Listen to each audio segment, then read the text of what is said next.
வசம் ஆகும்னா எப்படி ஆகும்? தலைவர் தளபதி தான் சொல்றாரு, உனக்கு ஆட்சியிலும் அதிகாரத்திலும் பங்கு தரேன்னு. அது ஒரு கூட்டணி கட்சிக்கு தானே சொல்றாரு. கூட்டணி கட்சிக்காக தந்தாலும் ஜனநாயகத்தினுடைய உரிமை அதுதானே. நீங்க யாரை கூப்பிடுறீங்களோ, சமூக நீதியா தானே. இல்ல நீங்க எதை எதிர்க்கிறீங்களோ அதை ஃபுல்லா சம்பந்தப்பட்டவங்க அந்த கூட்டணி கட்சியில இருக்கிறவங்க. இல்ல நான் திருப்பியும் சொல்றேன், நானே திமுகவுக்கு இவர் ஸ்டாலின் அவர்கள் என்னை அழைத்து பிரச்சாரம் பண்ண சொல்லி நான் பிரச்சாரம் பண்ண வந்தான். அன்னைக்கு இந்த 10 ஆண்டுகள் இந்த கொத்தடிமை அண்ணா திமுகவை அகற்றணும், மக்களுக்கு ஒரு மிகப்பெரிய ஒரு ஆட்சி மாற்றம் வேணும்னு நினைச்சவன் தான். அதுக்காக பிரச்சாரம் பண்ணேன். அப்புறம் வருத்தப்பட்டேன். எப்போ அன்னைக்கு நக்காத ஆர்எஸ்எஸ்னுடைய சூவை இன்னைக்கு எப்படி நக்கிக்கிட்டு இருக்கிறீங்க?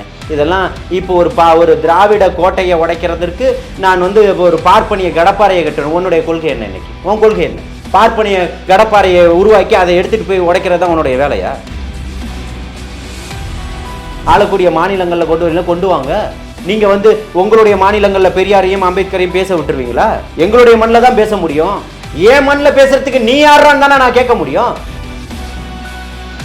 சாதாரண படமா இருந்ததுன்னா இது அவரோட பேசப்படுற இந்த ஒரு படத்தை வச்சு அவரை முடக்கிடலாம்னு நினைக்கிறீங்களா? இல்ல அதை நான் சொல்றேன். நீ தயாரிப்பினர் ஒன்று பேசிருச்சுன்னு விலகி கொள்ள முடியாதுன்னு. ஆளே இல்லாத ரோட்ல யாருக்குமே நீங்க இப்ப ரோட் ஷோ நடத்தக்கூடாதுன்னு அப்பனும் மகன் தொடர்ச்சியா நீங்க போய்கிட்டு இருக்கிறீங்க. ரோட் ஷோ போறீங்க, உங்களை அப்படியே பல லட்சக்கணக்கான தொண்டர்கள் அங்கிருந்து அப்படியே ஃபாலோ பண்ணி அப்படியே கொண்டு குமிஞ்சிடறானா? இன்னைக்கு ஒட்டுமொத்த சூடான ரத்தமும் இந்த பக்கம் தான் இருக்குது. இன்னைக்கு ஒட்டுமொத்த பெண்களுடைய வாக்குகளும் உரிமைகளும் இன்னைக்கு தலைவர் தளபதியை நோக்கி தான் இருக்குது. இன்னைக்கு மக்களுடைய வேதனையும் வலியும் துடிச்சுக்கிட்டு இருக்கவனுடைய வாக்குகள் இன்னைக்கு தலைவர் தளபதியை நோக்கி தான் இருக்கு.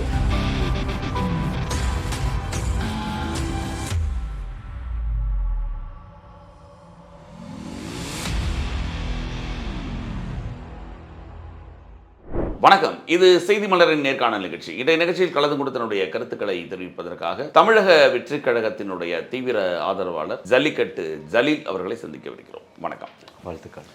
இன்றைக்கு எல்லோரும் எதிர்பார்க்கக்கூடிய ஒரு பிரச்சனையாக அது ஜனநாயகன் பட ரிலீஸ் தள்ளி போகுது. அதுக்கு பல்வேறு சென்சார் போர்டு, பல்வேறு அது ஏற்கனவே விதிமுறைகள் பல இருந்தாலும் நீங்கள் அதை எப்படி பார்க்குறீங்க? அதை இல்லை நீங்கள் சென்சார் போர்டு நல்லா அதை பார்த்துட்டு சொன்ன உடனேயே அதில் இருக்கக்கூடிய காட்சிகள் அதிலிருந்து நீக்கப்படுது, தேவையான இடத்துல சத்தங்கள் அமைதியாக்கப்படுதுன்றது அதை தணிக்கை குழு ஏற்றுக்குது. ஏற்றுக்கொண்ட பிறகு தான் யூஏ சான்றிதழ் வழங்கப்படுது இல்லையா? யூஏ சான்றிதழ் வழங்கப்பட்ட பிறகு தள்ளி போவது தான் நீங்கள் ஒரு என்ன காரணமாக இருக்குன்றதை கூர்ந்து கவனிக்க வேண்டியதாக இருக்குது. தவிர்த்து அதற்காக தான் படக்குழு உடனே நீதிமன்றத்தை அணுகுது. அது ஜனநாயகத்தினுடைய உரிமையாக பார்க்கப்படுது. அதில் அவர்கள் 1000 காரணங்கள் சொன்னாலும் நீதிபதிகளே கேள்விகளை எழுப்புகிறாங்க. இது நீங்கள் கொடுத்ததுக்கப்புறம் மறு ஆய்வுக்கு அனுப்புனது தவறு தானே. 5 பேர் கொண்ட குழுக்களில் ஒருத்தர் மட்டும் சொல்வது எப்படி அதை எடுத்துக்க முடியும்? அப்போ 4 பேர் சொல்வதற்கான காரணங்களுக்கு மதிப்பு இல்லையா அப்படின்றதெல்லாம் பார்க்கப்படுதுன்றது தான் இங்கே பேசும் பொருளாக மாறி இருக்குது. ஜனநாயகனை பற்றி நம்ம பேசலைனாலும் இன்றைக்கி வெகுஜன மக்களும் பேச ஆரம்பிச்சிட்டாங்க, நீதித்துறையும் பேச ஆரம்பிச்சிருச்சு. நிச்சயமாக நீதி வெல்லும், ஜனநாயகன் மீண்டு வருவார். இல்லை, அவங்களும் ஒரு கேள்வி கேட்குறாங்க. நீங்கள் ரிலீஸ் தேதியை அனௌன்ஸ் பண்ணிவிட்டு நீங்கள் ஒரு அழுத்தம் கொடுக்கலாமா அப்படின்ற மாதிரி ஒரு கேள்வி. அதாவது இந்த சினிமா துறையில், அதாவது காவல்துறையில் பார்த்திங்கன்னா ஒரு 10 நாளைக்கு முன்னாடி ஒரு இடத்துல போராடணும் அப்படின்னா ஒரு அனுமதி வாங்கணும் அப்படின்றது ஒரு இது இருக்குது. அது புதுசாக போகிறவங்களுக்கு. இப்போ நான் பலகட்ட போராட்டங்களை வள்ளுவர் கோட்டத்தில் நடத்தியிருக்கிறேன், சேப்பாக்கத்தில் நடத்தியிருக்கேன், விருந்தினர் மாளிகையில் நடத்தியிருக்கிறேன், ராஜரத்னம் ஸ்டேடியத்தில் நடத்தியிருக்கிறேன், எத்தனையோ இடங்கள் நடத்தியிருக்கேன். இங்கே இருக்கக்கூடிய கோயம்பேடு பஸ் நிலைய முற்றுகை போராட்டம் கூட நடத்தியிருக்கிறேன். கடந்த காலத்தினுடைய வரலாறுகள் இது. அப்போது அவங்க நம்ம போராட்டத்தை அறிவித்த உடனே அவங்க ஒரு நேரம் கொடுத்துருவாங்க, இந்த நேரத்துக்குள்ளே பண்ணிக்கங்க, நாங்கள் கைது பண்ணிக்கிறோம் அப்படின்ற. இது ஒரு உடன்படிக்கை தான், எழுதப்படாத ஒரு உடன்படிக்கை தான். அதேமாரி நாளைக்கு நீங்கள் ஆர்ப்பாட்டம் வள்ளுவர் கோட்டத்தில் நடத்துகிறீங்க அப்படின்னு சொன்னால் அதுக்கு காவல்துறை அனுமதி கொடுப்பாங்க, காவல்துறை பாதுகாப்பு கொடுப்பாங்க, ரிட்டனில் எதுவும் கொடுக்க மாட்டாங்க. இதுதான் இங்கே இருக்கக்கூடிய ஜனநாயகம். புரியுதுங்களா? அதையும் நம்ம ஏற்றுக்கிட்டு நம்மளுடைய கருத்தியலை அந்த இடத்துல பதிவு செய்யணும், கண்டன குரலில் பதிவு செய்யணும். இந்த ஜனநாயகத்தினுடைய குரவலைகள் நெரிக்கப்படும் போது நம்மளுடைய குரல் ஆணித்தனமாக பதிவு செய்ய வேணும்ன்றது என்னை போன்ற சமூக ஆர்வலனுடைய கருத்துக்களாக இருக்குது. அதை பதிவு செய்கிறோம். அப்படி தான் தணிக்கை குழுவுக்கும் படக்குழுவுக்குமான ஒரு உடன்பாடுகள் எப்போவுமே இருந்துக்கிட்டு இருக்கு. அது எந்த ஆட்சி காலமாக இருந்தாலும் சரி. ஒரு செய்தி இந்த தீபாவளி நேரத்தில் வெளியிடுன்னு சொல்லுவாங்க, படத்துக்கான வேலைகள் எல்லாம் நம்ம ஒரு வீடு கிரகப்பிரவேசம் பண்ணால் என்னெல்லாம் பண்ணுவோம், பத்திரிக்கையை கொண்டு போய் வச்சுட்டு வீட்டு வேலையை முடிச்சுக்கிட்டு இருப்போம். இந்த மாதிரி காரணங்கள் எல்லாமே போய்கிட்டு இருக்கக்கூடியது எப்போதும் உள்ள விஷயம் தானே தவிர்த்து ஜனநாயகனுக்கு மட்டும் இப்படி வருதான்னு கேட்டால் இல்லையா அதுதான் கேள்வி. இது வந்து ஆரம்பத்திலேயே நமக்கு தெரியும், குற்றப்பத்திரிகை படம் வந்து உள்ள இன்னும் வெளியே வரல, பல வருடங்கள் ஆகும். இது போல இதுக்கு ஏன் இவ்வளவு இவருக்காக தான் பிரச்சனை அப்படின்ற மாதிரி ஏன் சொல்றாங்கன்ற கேள்வி இருக்குல்ல. அதாவது இன்னைக்கு இந்த ஜனநாயகத்தில் ஒரு மிகப்பெரிய ஒரு ஒரு புரட்சியை முன் வச்சுட்டாருன்னா இவர் அம்பேத்கரா அப்படின்ற ஒரு கேள்வியை எதிர்த்தரப்பு எழுப்பிக்கிட்டு இருக்கிறாங்க. இன்னைக்கு அதுக்கும் மேலே அம்பேத்கரையும் கொண்டு போய் சேர்த்திருக்கிறாரு சாமானிய மக்கள் முன்னாடி. எல்லாருக்குமான தலைவர் அம்பேத்கர்ன்ற புத்தகத்தை கொடுத்ததுக்கு அப்புறம் அதுக்கு முன்னாடியே விடுதலை சிறுத்தைகள் திருமாவளவன் சேர்த்திருக்காரு. இல்லைன்னு சொல்லலையே, நான் மறுக்கலையே, நான் மறுத்தனா இப்போ இல்லைன்னு சொல்ல இல்ல இவரையும் சேர்த்திருக்காருன்னு சொல்றீங்களே, அதனால கேட்குறேன். இப்போ இருக்கக்கூடிய தலைமுறை இன்னைக்கு உற்று கவனிப்பதற்கு காரணம் தலைவர் தளபதி தான், அதில் மாற்று கருத்தே கிடையாது. அதை யார் ஒத்துக்கிறாருன்னா அண்ணன் திருமா அவர்களே ஒத்துக்கிறார். நான் பிஹெச்டி வரைக்கும் உங்களை படிக்க வைக்கிறேன், நீங்கள் திருப்பி ஒரு கூட்டத்தின் பின்னாடி போகிறீங்க அப்படின்னா, ஸோ பிஹெச்டி படிச்சுட்டு அவர்கள் அறிவாளியா இல்லையா? நீங்கள் சொல்லுங்கள். பிஹெச்டி வரைக்கும் ஒருத்தர் படிச்சுட்டாருன்னா அவர் நீங்கள் எப்படி பார்க்குறீங்க? அவருக்கு அப்போ இங்கே நடக்கக்கூடிய ஏதோ ஒரு அறிவினுடைய வளர்ச்சி நிச்சயமாக அவருக்கு இருக்கும், சிந்தனை அதிகமாக இருக்கும், சீர்தூக்கி பார்க்க வேண்டிய இடத்துல சீர்தூக்கி பார்க்க வேண்டிய எண்ணம் அவருக்கு ஏற்படும். அந்த இடத்துல சீர்தூக்கி பார்க்கும்போது அண்ணன் நான் இன்னுமே போயிட்டு நம்மளை அடிமையாக இருக்கக்கூடாதுன்னு சொல்லிட்டு அண்ணன் ஒரு கட்சியோட அடிமையாக உட்காந்துக்கிட்டு இருக்கிறாரு, இதுவே முதல் பெரிய தப்பு. அப்போ அம்பேத்கர் இதை தான் சொல்லி தந்திருக்கிறாரு, ஜனநாயகத்துக்காக போராடு, இந்த இடத்துல மீறி தான் அந்த அத்துமீறு திமிரி எழு திருப்பி அடின்றதெல்லாம் இருக்குது. ஆனால் ஜனநாயக ரீதியில் ஒருத்தர் வராருன்றதான் மக்கள் இன்னைக்கு அவரை நோக்கி. அவர் அப்படி சொல்றாரு, நீங்க சொல்றீங்க. ஆனால் எப்படி இருந்திருக்கும்னு அவர் சொல்லி அவருடைய நினைப்பு எப்படி சொல்லியிருப்பாருன்னா, இவ்வளோ கஷ்டப்பட்டு படிக்க வச்சிருக்கோம், திருப்பி நீ வந்து படிப்பறிவு இல்லாமல் நீ போறியே அப்படின்ற மாதிரி அவருடைய சொல்லாடல் அப்படி தான் இருக்கு. நான் என்ன கேட்குறேன், இவ்வளோ கஷ்டப்பட்டு நீங்கள் படிக்க வச்சிங்கன்னா அப்போ நீங்கள் சரியான வாத்தியாராக இருந்தால் அந்த மாணவனையும் போகிறான், அதை நீங்கள் பார்க்கணுமா இல்லையா? 10 பேர் 100 பேரில் 5 பேர் போயிட்டா பிரச்சனை இல்லை, 100 பேரில் 70 பேர் போகும்போது உங்களுடைய பாடம் நடத்தின விதம் தப்பாக நீங்கள் ஒத்துக்கிறீங்களா இல்லையா? அதை நீங்கள் எப்படி பார்க்குறீங்க? இது நீங்கள் ஒரு பேராசிரியர்கிட்டேருந்து கிளம்பிட்டான் பையன், இன்னொரு பேராசிரியர்கிட்ட போய் சேரணும்ல, நடுவில் இன்னொரு நீங்கள் சினிமா கவர் இன்னொரு பேராசிரியர் தான் இந்த இடத்த நிரப்புவார்ன்ற எந்த இதுவுமே இல்லையே. இன்னொரு பேராசிரியர் தான், அது எந்த துறை சார்ந்தவர்களாக இருந்தாலும் ஒரு இதுக்காக சொல்லல, இல்ல நானும் பட்டத்துக்காக பிஹெச்டிக்காக நானும் பேசுறேன். இல்ல நானும் அதை தான் பேசுறேன், பிஹெச்டிக்காக நான் பேசல, புரியுதுங்களா? அதை தாண்டி இன்னும் எத்தனையோ விஷயங்கள் இருக்கு, அப்படிதான் நான் அதை பார்க்குறேன். அப்படி பார்க்கும் பொழுது இங்கே இருக்கக்கூடிய அரசியல் அறிவுன்றது அறிவு பெற்ற பிறகு இது இல்லை ஜனநாயகம், ஜனநாயகத்துக்கான உரிமை இதுதான், மக்களாட்சி வேணும்னு நினைக்கிறோம். இந்த ஆட்சியும் அதிகாரம் உன் வசம் இல்லையேன்னு உனக்கு நீ எந்த அதிகாரத்தையும் பெற முடியாதுன்னு அம்பேத்கர் அவர்கள் சொல்றாரு. அப்போ அதிகாரம் உன் வசம் ஆகும்னா எப்படி ஆகும்? தலைவர் தளபதி தான் சொல்றாரு, உனக்கு ஆட்சியிலும் அதிகாரத்திலும் பங்கு தரேன்னு. அது ஒரு கூட்டணி கட்சிக்கு தானே சொல்றாரு, கூட்டணி கட்சிக்காக தந்தாலும் ஜனநாயகத்தினுடைய உரிமை அதுதானே. நீங்க யாரை கூப்பிடுறீங்க, சமூக நீதியா தானே. இல்ல நீங்க எதை எதிர்க்கிறீங்களோ அதை ஃபுல்லா சம்பந்தப்பட்டவங்க அந்த கூட்டணி கட்சியில் இருக்கிறவங்க. இல்லை நான் திருப்பியும் சொல்றேன், சம்பந்தப்பட்டவர்கள் நல்லதுக்காக உழைத்து கொண்டிருப்பவர்கள் தவறான ஒரு இடத்துல உட்கார்ந்துகிட்டு இருக்கிறீங்கன்னு கோடிடுறாருல. நல்லதுக்காக அண்ணன் திருமாவளவனை நீங்கள் வந்து தவறாக சித்தரிச்சிட முடியுமா? கம்யூனிஸ்டுகளை நீங்கள் என்ன சொல்ல முடியும்? இஸ்லாமிய கட்சிகள் என்ன சொல்ல முடியும்? இவர்கள் எல்லாருமே திமுகவை எதிர்த்து ஆரம்பிக்கப்பட்ட கட்சிகள் தான். அண்ணன் திருமா பேசின காணொலிகள்லாம் இருக்கா? ஒருபோதும் இந்த திமுகவோட நம்ம போகவே கூடாது, நம்மளை எல்லாமே இன்னுமே நம்மளை அப்படியே பார்த்துக்கிட்டு இருக்கான், ஆட்சியிலும் அதிகாரத்திலும் பங்கு தர மாட்டேன்றான், நம்மளுக்கு 4 சீட்டை கொடுத்துட்டு 234 சீட்லையும் நம்மளை வேலை வாங்குறான், அப்போ இவன் பின்னாடி நம்ம போகக்கூடாதுன்னு பேசினவர் அண்ணன் திருமா. இஸ்லாமிய கட்சிகள் இங்கே இப்போ இருக்கக்கூடிய காயிதே மில்லத்துக்கு பிறகு நமக்கு மிகப்பெரிய துரோகத்தை இழைச்சது இந்த கருணாநிதியினுடைய அரசும் குடும்பமும் தான். அதனால் நம்ம திமுகவுக்கு போகக்கூடாதுன்னு தான் அத்தனை இஸ்லாமிய கட்சிகளும் ஆரம்பிக்கப்பட்டது. எஸ்டிபிஐ கட்சியினுடைய முழக்கம் என்ன? பசியில் இருந்தும் பயத்தில் இருந்தும். இங்கே எங்கிருந்து வந்தது பயம்? அதையெல்லாம் சொல்லணும்ல, பேசணும். அதாவது முன்னால் இருந்தவங்க பின்னால் இப்போ வந்து மாறிட்டாங்கன்றீங்க, அதாவது அவங்களோட கொள்கைகள் மாறிடுச்சு. உங்களுக்கே தெரியும் இல்லையா, சில வருடங்களுக்கு முன்னால் உங்கள் தளபதி உங்கள் தலைவர் விஜய் அவர்கள் வந்து கலைஞர் அவர்களை மிகப்பெரிய புகழ்ந்து பேசினார். இல்லை இப்போ நான் திரும்பவும் சொல்கிறேன், இப்போ நாளைக்கு என்னுடைய வீட்டுக்கு இல்லை ஏன் நான் சொல்லிடுறேன், உங்கள் கேள்விக்கான பதிலை நான் சொல்கிறேன். இப்போது நாளைக்கு என் வீட்டில் ஒரு திருமணம் நடக்க இருக்கு வர வாரம். அதுக்கு பலதரப்பட்டவர்களை நான் அழைக்கிறேன், புரியுதுங்களா? அதில் அழைக்கிறேன்றதுக்காகவும் அவர்கள்ட்ட பேசுகிறேன்றதுக்காகவும் அவங்க என் வீட்டுக்கு திருமணத்துக்கு வராங்கன்றதுக்கும் விருந்தோம்பலில் கலந்துக்கிறாங்கன்றதுக்காகவும் அவங்களுடைய கொள்கையோடு நான் உடன்படுறேன்ற ஒருபோதும் கருத்தாகாது. நல்லா நீங்கள் புரிஞ்சுக்கணும். அவங்க உங்கள் வீட்டுக்கு வரல, நீங்க அங்க போறீங்க, அவங்க வீட்டுக்கு ஃபங்க்ஷனுக்கு பொது நிகழ்ச்சியை தான் நானும் சொல்றேன். இப்போ கார்த்திக் வீட்டுல நிகழ்ச்சி, என்ன அழைக்கிறீங்க, அங்க பிஜேபியினுடைய தலைவர்கள், அது பொது நிகழ்ச்சிங்க. அதான் சொல்ல நானு, இப்போ உங்க வீட்டு திருமணத்துக்கு அழைச்சிங்கன்னா இல்ல என் வீட்டு திருமணத்துக்கு வந்தீங்கன்னா அது ரெண்டு ஒன்றும் பதிலே சொல்ல முடியாது. எதிர் கருத்துக்கள் இருக்கவங்க போவாங்கன்றது இயற்கை, அது விஷயமே கிடையாது. இல்ல பொது நிகழ்வும் யார் நடத்துறாங்கன்றது ஒண்ணு இருக்கு இல்ல, புரியுதுங்களா? இப்பவும் சொல்றேன், யாருக்கும் 67க்கு அப்புறம் திமுக திராவிட இந்த திமுகனால தான் தமிழகம் கெட்டு போச்சு அப்படின்னா, இது நடந்தது 2006 2007 இருக்கும்னு நினைக்கிறேன்.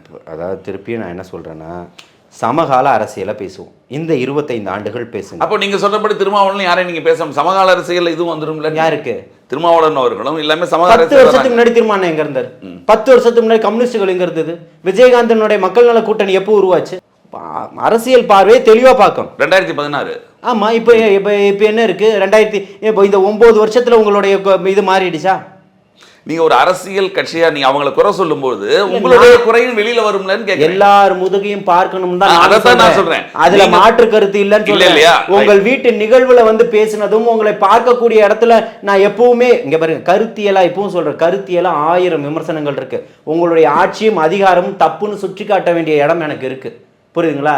நானே திமுகவுக்கு இந்த இவர் ஸ்டாலின் அவர்கள் என்னை அழைத்து பிரச்சாரம் பண்ண சொல்லி நான் பிரச்சாரம் பண்ண வந்தான். அன்னைக்கு இந்த 10 ஆண்டுகள் இந்த கொத்தடிமை அண்ணா திமுகவை அகற்றணும், மக்களுக்கு ஒரு மிகப்பெரிய ஒரு ஆட்சி மாற்றம் வேணும்னு நினைச்சவன் தான். அதுக்காக பிரச்சாரம் பண்ணேன். அப்புறம் வருத்தப்பட்டேன். அதுக்காக தங்கச்சி ஸ்ரீமதியினுடைய பிரச்சனைக்காக போராடாம இல்லையே. மணிப்பூர் அனுமதி தராத போது போராடாம இல்லையே. விஜய் அவர்களும் வருத்தப்படுறாரு. திமுகவை நம்ம பாராட்டி கருணாநிதியை பாராட்டி பேசிட்டோமே, ஸ்டாலினை பாராட்டி பேசிட்டோம், இப்போ வருத்தப்படலாம் இல்லையா? இல்லை, இப்போ நான் திரும்பவும் சொல்கிறேன், ஆட்சியாளர்களாக இங்கே நான் வந்து ஒரு இடத்துல உங்களை நான் சந்திக்கும் போது உங்களுக்கு வாழ்த்து சொல்லுவதும் அது வந்து மரபு, பேசுவதும் மரபான ஒரு விஷயம். அரசியல் ரீதியான கருத்தியல் ரீதியான பிரச்சனைகளை பேசும்போது எதிர்த்தது யார்? நான் என்ன கேட்குறேன், விஜயகாந்த் அவர்கள் பல இடங்களில் அவரை கோடிட்டே காட்டுவாங்க. அவர் கண்ணு பார்த்தீங்கன்னா கருப்பு சிகப்பு, அவர் இப்படி அப்படின்னு ஒட்டு மொத்தமாக திமுகவினுடைய பிம்பமாக தான் யார் இருப்பா? விஜயகாந்த் அவர்கள் ஆரம்பத்திலேயே திமுக பண்ணி தான் இருந்தார். ஆனால் நான் அவர் எதிர்த்து அரசியல் கட்சி ஆரம்பித்தது யார? திமுகவை தான். நீங்கள் உங்களை வாழ்த்தி சொல்வதையெல்லாம், உங்களுக்காக உங்கள் ஒரு தனிநபருக்காக பேசக்கூடியதையெல்லாம் அரசியல் ரீதியாக நீங்கள் கொண்டு வரீங்கன்னா, அரசியல் அறிவு இல்லாமல் அறிவு திருவிழா நடத்திட்டீங்கன்னு அதனால தான் சொல்லிட்டு இருக்கேன்றேன். சரி, இப்போ உங்களுடைய கொள்கை என்ன? இவங்களோட கேள்வி என்னது? கொள்கைன்றாங்க. தாவேக்காக என்ன கொள்கை? யாரு கேட்குறீங்களோ வாங்க, ஒரு 10 பக்கம் இருக்கு, தரேன். கொள்கை தலைவர்கள் யார், எங்களுடைய கொள்கை என்ன, எங்களுடைய பார்வைகள் என்ன, எங்களுடைய கோட்பாடுகள் என்ன, நாம் தமிழர் தான் முக்கியமாக. இல்லை, நான் அதான் சொல்கிறேன். அதாவது உங்களுடைய கொள்கை என்ன, நம்ம நாம் தமிழர்களுடைய கொள்கை என்ன, எப்படி வந்து கலைஞர் குடும்பம் பங்காளியாச்சு, எப்படி வந்து சங்கிகள் சகத்தோழனாவான், எப்போ அன்னைக்கு நக்காத ஆர்எஸ்எஸ்னுடைய சுவை இன்னைக்கு எப்படி நக்கிக்கிட்டு இருக்கிறீங்க? இதெல்லாம் இப்போ ஒரு திராவிட கோட்டையை உடைக்கிறதுக்கு நான் வந்து ஒரு பார்ப்பனிய கடப்பாறையை கட்டணும். உன்னுடைய கொள்கை என்ன? இன்னைக்கு உன் கொள்கை என்ன? பார்ப்பனிய கடப்பாறையை உருவாக்கி அதை எடுத்துகிட்டு போய் உடைக்கிறது தான் உன்னுடைய வேலையா? பெரியாரை நீ கொண்டாடினியா இல்லையா? பெரியாரை கொண்டாடினாரா இல்லையா? நீங்க சொல்றது அவருக்கு பொருந்தும் இல்ல. யாருக்கு? நீங்க எப்படி நீங்க திருமாவளவன் நீங்க எல்லாரும் கருத்துக்களை மாத்திட்டாரோ, நீங்க எப்படி திமுகவுக்கு ஆதரவா பிரச்சாரம் பண்ணிட்டு இன்னைக்கு வருத்தப்படுறீங்களோ, அது மாதிரி அவருடைய கொள்கையை மாறக்கூடாதுன்னு ஏன் நினைக்கணும்ன்றேன். நான் என்ன கேட்கிறேன், அன்னைக்கு நீ பார்ப்பனியத்தினுடைய கைக்கூலியா இருந்துட்டு, அன்னைக்கு சேவகனா இருந்துட்டு, இன்னைக்கு வந்து நான் தப்பு பண்ணிட்டேன்னு சொன்னா பரவாயில்ல. இத்தனை நாள் மக்களுக்கும் மண்ணுக்கும் சொல்லிட்டு இன்னைக்கு நான் பார்ப்பன கடப்பாறையா மாறுவேன்னு சொல்றது தானே விந்தையா இருக்கு. அப்படி சொல்லுங்க. அது உங்க பார்வையில நீங்க பெரியாரை கொண்டாடுறீங்க, அவர் பார்வையில பெரியாரை நான் கொண்டாடலங்கிறேன். கொண்டாடக்கூடியவன தேவையில்லைன்னு சொல்றாரு அல்ஹாஜ் பழனி பாபா அவர்கள். பெரியாரையும் இந்த மண்ணில் அம்பேத்கரையும் எவன் ஏத்துக்கலையோ அவனை நீ ஏத்துக்காதன்னு சொல்றாரு. அவன் தான் நீங்க மிகப்பெரிய துரோகியா வந்து நிப்பான்னு சொல்றாரு. நான் ஏத்துக்கல. நான் பழனி பாபா அவர்களை ஏத்துக்கிட்டேன். சிறு வயதிலேயே பழனி பாபாவை வச்சு கொண்டாடிக்கிட்டு இருக்கக்கூடியது சீமானு.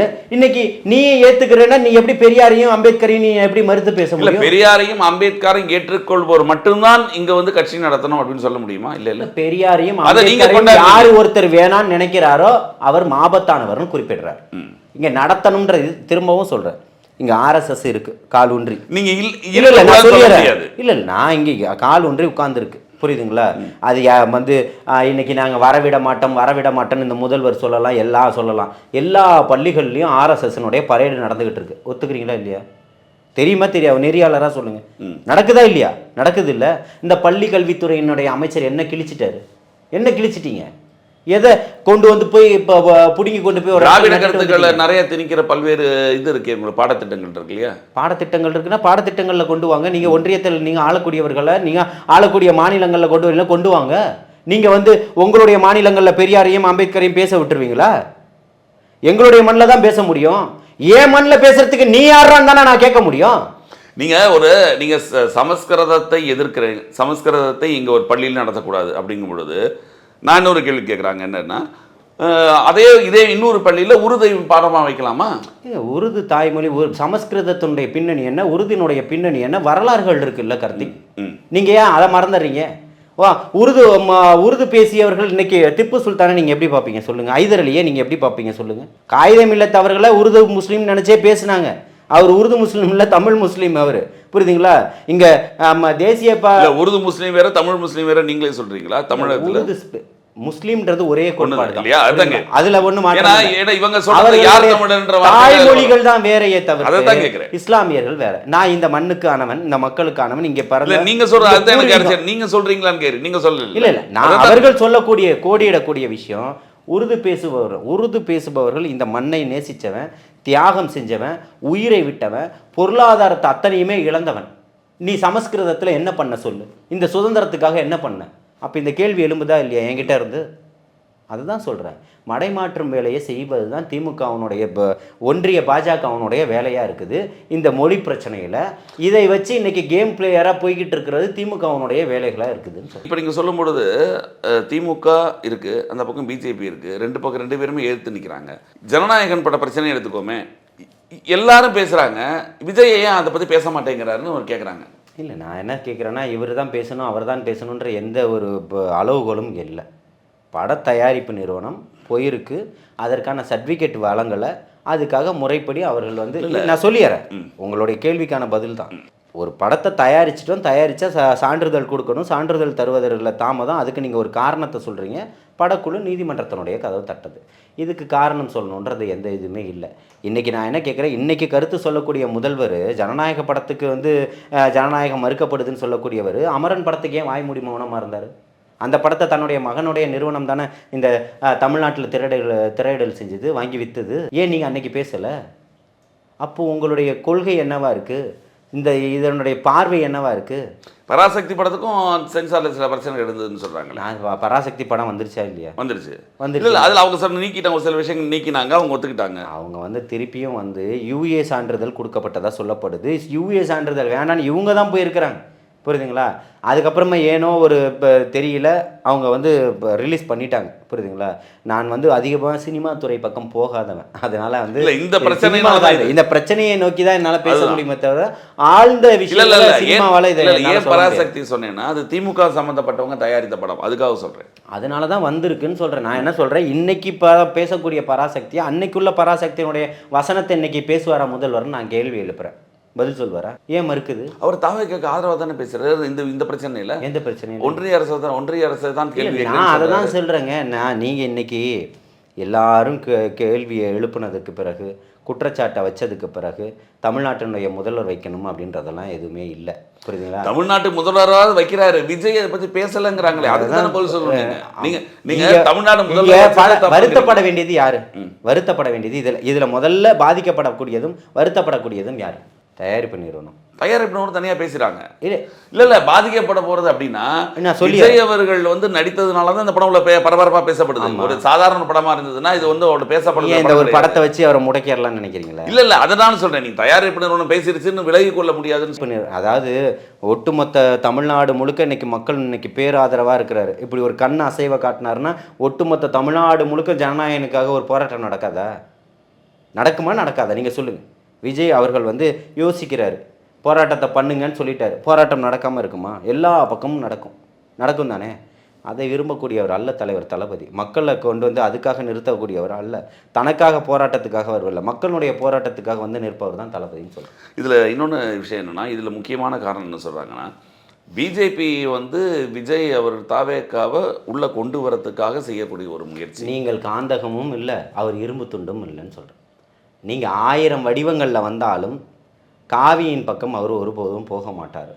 நீங்கள் 1000 கொள்கையை பேசினாலும், நீங்கள் 1000 கொள்கைகளை பேசினாலும் பாசிசத்தின் பால் அவர் வழி நடத்த மாட்டார்னு சொல்கிறேன். கரூர் சம்பவத்தில் அவங்க மிகப்பெரிய ஆதரவாக இருந்தாங்க இல்லையா?